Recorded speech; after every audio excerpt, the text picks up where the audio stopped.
So if this rock is the spiritual world and this water is the physical world, everything that happens physically happens because the spiritual impacts the physical. And everything we see around us in the physical world is a ripple. Trees are a ripple, fiber optic networks are a ripple, thunderstorms are a ripple. Everything goes back to a spiritual stimulus, including and especially you. The more that you understand that what is spiritual is behind what you see physically, the more that you can start to read the physical world around you to learn what is spiritual. To the point where the barrier between physical beings like us and spiritual beings like angels drops away. That's what we're talking about today.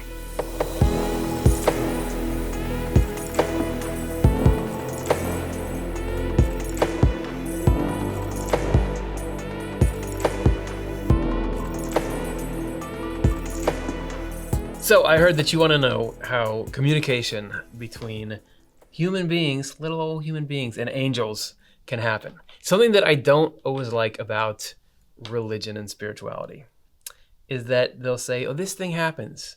How does it happen? Well, it just happens. It just happens. There's got to be a mechanism.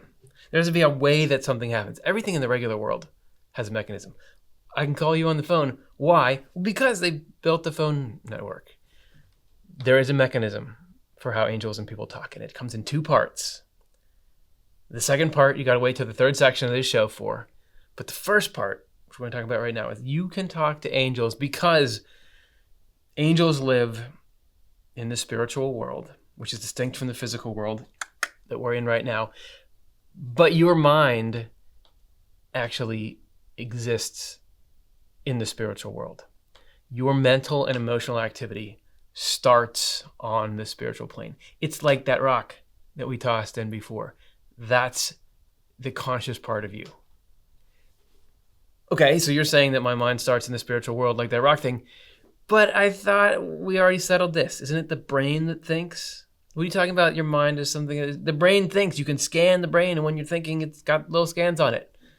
Yes, yeah. I don't know if you can tell by looking at me, but I don't have a degree in brain science sort of stuff. There are tons of super smart scientists that have figured out incredible things about the brain that help us in incredible ways. There is one thing that they haven't figured out, though, which is called the hard problem of consciousness, which is where, yes, we get that the brain lights up when you're thinking. We get that if you impact the brain in some way, it affects how you think and what you feel and all that kind of stuff. But what we don't know is how consciousness occurs there. There's stuff going on everywhere. There's stuff going on in the air conditioners in this room, but they're not conscious. Why are we conscious and they're not? Swedenborg isn't arguing that the brain isn't involved in our thinking and feeling. What he is arguing is that the qualia happen in the spiritual world. So the qualia is a term that just means the internal and subjective components of sense perceptions arising from stimulation of the senses by phenomena. There. How it feels to feel something. Sure, we can measure and understand that there are certain wavelengths of light that are blue, that register as blue. And we can get that when they hit your eye, the visual cortex lights up, all that stuff. But the experience of what it feels like to see blue and who is there, that place you're in when you're seeing blue, that's qualia. And according to Swedenborg, that happens in the spiritual world. And we don't have an answer scientifically for how does that experience come to be? What does it rest on? So what we're saying here is not that the brain ain't doing a lot of cool stuff, and it's absolutely important, but that the role the brain plays in consciousness is different. It's not a closed system. Your mind is not a closed system. It's Cartesian dualism. There is a spiritual that instigates the physical. Swedenborg even goes so far as to say, and this is going to be shocking to you, that the spiritual world is the efficient cause of the physical world. What's an efficient cause? Well, an efficient cause, thanks for asking. Actually, the term goes back to, I think Aristotle coined it, An efficient cause is an agent that brings a thing into being or initiates a change. So all around us, you might think that the physical world is the cause and the effect of everything, but it is just the effect. The efficient cause is the spiritual world. If you want a really tangible example, beyond the rock and water that we gave you of efficient cause, this is the spiritual world. The mallet is the spiritual world. And that ring is the physical world around us. That's how linked they are. Just like the mallet strike and the ring absolutely are in sequence together, so it is with the spiritual and the physical. So what does that bell ringing look like when you're talking about the spiritual world impacting the physical? Let's start looking at what that looks like in you.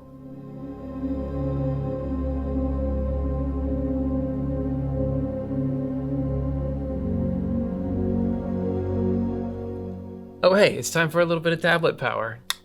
You remember like 45 seconds ago or so when I had that bowl out and I wrung it and we said that that's like ding, cause and effect. The force of that mallet hitting got transferred into sound. Sound was the impact there. When the spiritual affects the physical, it doesn't create sound, it creates something that's called correspondence. And this is something that Swedenborg talks about all of the time, but it's really confusing. It can be really confusing and really complicated. So what we've done here for you is we've got you, I think, the clearest place in his entire 30-volume set where he explains exactly what a correspondence is like. We can see the spiritual and the physical world interact, doing their interplay in us, in how our mind interacts with our body. We can see in the human face what correspondence is like. You have a face, you got a teaching tool. In a face that has not been taught to dissimulate, all the affections of the mind manifest themselves visibly in a natural form, as though in their very imprint, which is why we refer to the face as the index of the mind. You know how we do. Your index of the mind is looking lovely today. This is our spiritual world within our natural world. Whoa. Similarly, elements of our understanding are manifest in our speech and matters of our volition in our physical behavior. So things that occur in the body, whether in our faces or in our speech or in our behavior, are called correspondences. It's a correspondence because the affection, which that is the qualia, that's the feeling in your mind, manifests itself visibly in a natural form, which is what goes on with your face when your face is displaying your happiness. A smile is not happiness. These muscles contracting, that's not happiness, but it's an indication. It is what happiness does to a body when it expresses through there. Okay. So first of all, it's important to note, face that has not been taught to fake things. Because if you're smiling but you're not really feeling it, it's something, but it's not a correspondence anymore because it's not the spiritual world becoming visible directly in the physical world. The affections of the mind manifest themselves visibly in a natural form, as though in their very imprint. This is why, not just, you may have heard more than index of the mind, eyes are the window to the soul. Eyes are the window to the soul. Because there you're seeing really, there's such a tight control of the spiritual, the actual you, over this physical machine that you're inhabiting. This is our spiritual world within our natural world. You are the whole thing, you are a mini version of that. So elements of our understanding, look, I love this breakout. Elements of our understanding are manifest in our speech. And I would think it's not just what words you say and know. It's stuff like the intonation, the way that you pronounce things, but but not like in a polished way. When you're just letting your train of thought come out, there's an image of how you think. So you've got your natural self. There you are. You're yapping away. But you've also got a mind, which even though Swedenborg says your spirit takes a human form, let's represent it as this is the body of all the things that you know. And not only all the things that you know, but the way that those things interrelate, like what's more important than something else? What do you believe is true? What do you think is kind of true? What do you believe is false? And how they're stirred by your emotions and everything. That which is unseeable to us physically, it manifests itself in how you talk. You can see some of that. He also says matters of our volition in our physical behavior. This is why you can see somebody far away and just tell by the way that they walk. Oh, that's that person. Because there's something uniquely them about the way that the body is. And why would that be? It's because there is this direct correspondence. So there's something about the will that's inside them. So if you have this, Swedenborg says, love is our life. If you have this love deep inside you that drives you to do what you do, it's your goal, it's your end in mind, that is what's impelling the body into, let's see if I can do an action pose here. Oh yeah, man. Oh my goodness, look at this. That some love is really impelling this person. The way that the body moves is a reflection of the intent that pushes it. And each person's intent is different. Your intent in the contents of your mind and the way they interact, that's the real you that makes you you, not the physical body. Because your arm can get chopped off and you're still as much you, even though you've lost X% of your body. It's not the body, it's the mind that's in there.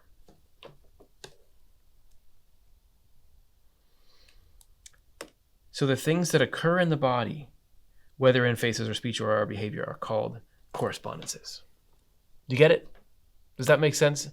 This is showing how you can have a physical presence, but yet the you that starts it all off is in the spiritual world. And this is why you can have somebody's body still be there, but if their spirit has left, they're not there. As soon as somebody dies, it's like this body that's here, that's not them. They're not there. The spiritual acting on the physical is what makes us who we are.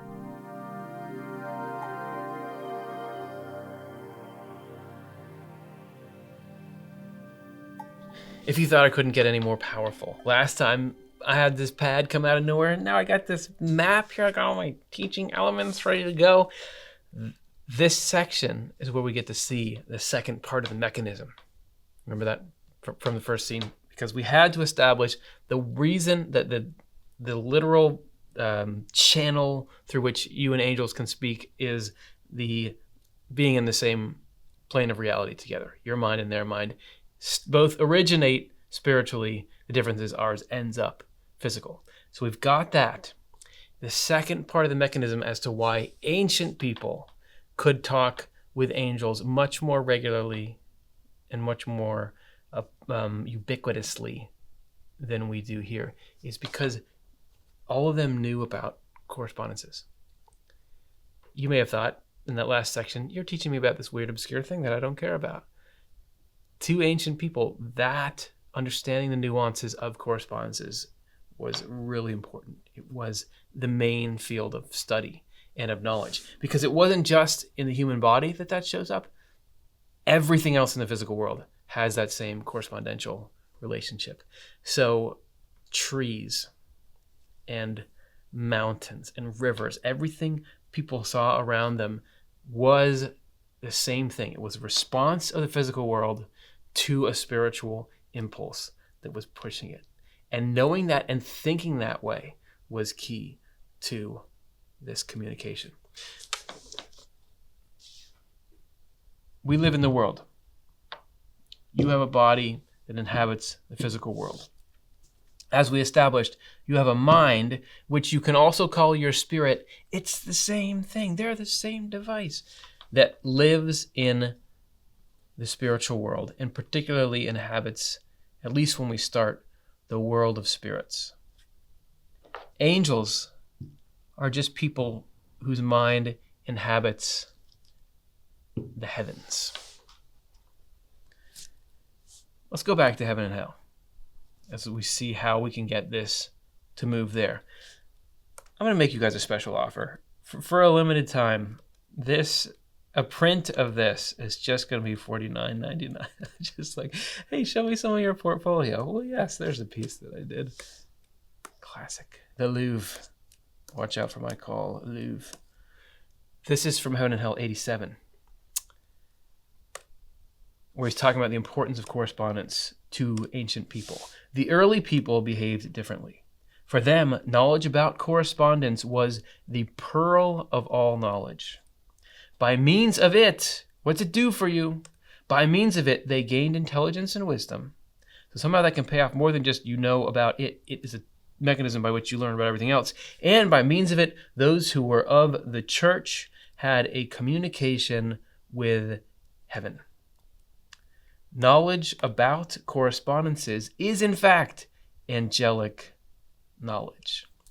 So the church just means people in the world whose mind is in a state of heaven. Because remember, heaven is a state of mind. Angels are angels in heaven because they are people whose bodies have died, whose minds are in the heavenly state. And part of being in that state is thinking from correspondences.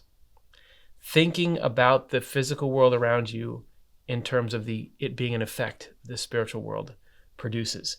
So because people back then got this, actually, and were actually thinking like angels did about things, their mind could hang out in heaven. Because everything, the reason that there is any geography in the spiritual world, the reason why hell is apart from heaven is because the people that make up hell think totally differently than the people who make up heaven. People in hell think things that are false to support things that are harmful. People in heaven think things that are true to support things that are loving and generous and compassionate.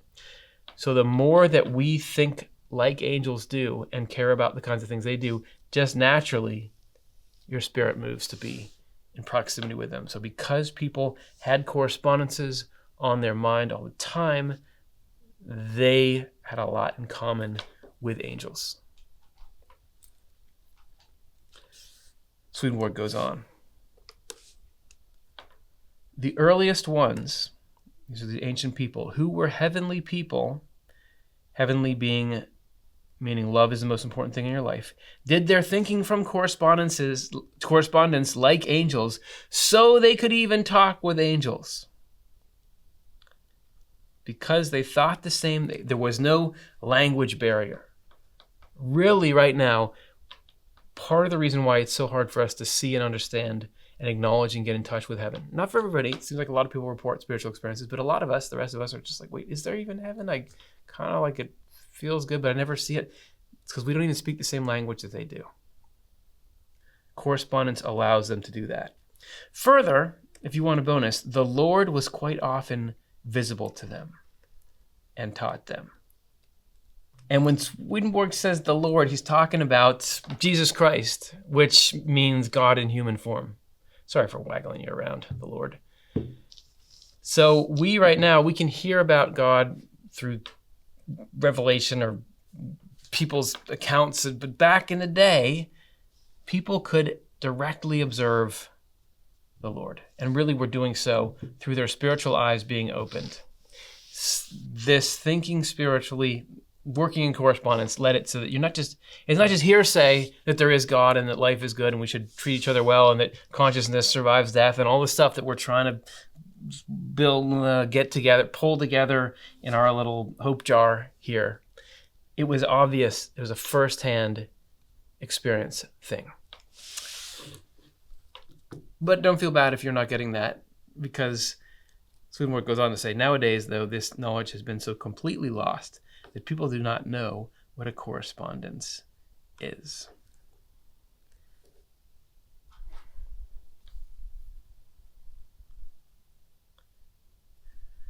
So we don't have it anymore. There was this way of seeing the world where there was an understanding of the interconnectedness of the spiritual and physical worlds. We really got that everything around us is an effect. It is just this flowing in. Where we are now in our materialism is we think inside the box. We think inside the box that this is the whole thing. It's just the world. That's all there is. And we try to figure out the meaning of life and right and wrong and where we are and why we are from within this teeny little piece of the system, not understanding that not just sometimes, not just when you need it, an angel reaches out to help, but every single second of everything, there is this correspondence between the spiritual and physical, that you are not just a physical being. You're not just material. You are a living mind and heart. You are a spiritual being who is having this physical experience, as they say. To get back plugged into that, to have that be how we see life and how we process what we do see in the physical world, that, getting back to that correspondential mindset, that's how you set up the conditions for this angelic regular communication to start making its comeback.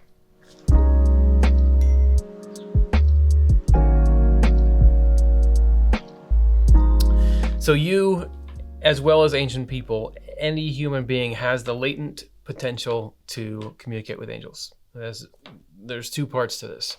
The reason that it can happen is because you're spiritual as well as physical, and that the spiritual part of you exists in the same world that angels exist in. And understanding that the spiritual world affects the physical world all the time.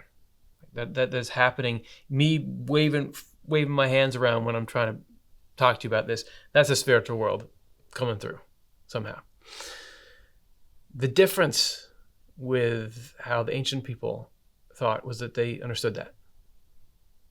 They got that. They got that life is fundamentally spiritual. It's not mainly material, and sometimes a little bit of spirituality comes through. The whole thing is basically spiritual. The stuff we see here is just an effect. The living, moving, breathing core of life is spiritual. And the more that you see not just that truth about yourself, but about everything in the world, there's some spiritual force behind everything that I see, and that really the goals of the spiritual and the impulses and the trajectory of the spiritual, that's what really matters. Putting that in your mind will make you start to think more like an angel. And the more that you think like an angel, the easier it is for that sort of communication to happen, because you got a similar focus to what the angels are focusing on. You kind of speak the same language, and the worlds grow ever closer and closer.